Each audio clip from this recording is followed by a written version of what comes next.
Moi, quand je dessine, c'est vrai que je me pose pas la question de savoir qu'est-ce que je vais dessiner. C'est quelque chose qui vient euh, en dessinant. Euh, c'est aussi un peu un moyen pour avoir plus de facilité à se mettre au travail. En fait, chaque dessin n'est pas réfléchi en amont, mais sur le moment. J'améliore mon dessin au fur et à mesure que je le crée. Et d'abord, il faut se lancer, il faut faire les premiers traits. Et j'ai décidé de réduire un maximum le moment entre le premier trait et la réflexion qui va avec. Ce qui fait que la réflexion sur les dessins, elle est plus que d'un dessin à l'autre, entre les dessins.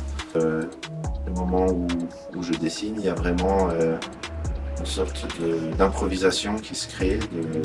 Il y a plein de choses qu'on ne voit pas forcément, où on se dit que parce qu'il y a beaucoup de liberté dans les traits, ça ne veut pas forcément dire qu'il n'y a pas de rigueur en fait au niveau de l'équilibre, des couleurs.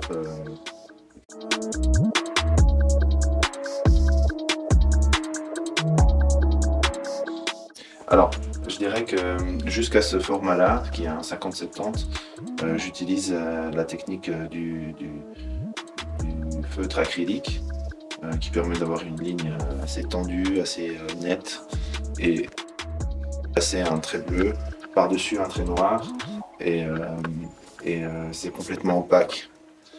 Et en fait, là où je m'arrête, entre guillemets, c'est au format d'en dessus qu'on a vu avant, le tout grand format.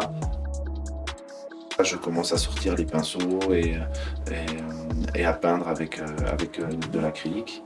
Mais je dois dire que jusqu'à maintenant, j'ai toujours privilégié le feutre acrylique, mais surtout d'un point de vue pratique, parce que pour moi, c'est important de pouvoir dessiner partout, un peu tout le temps.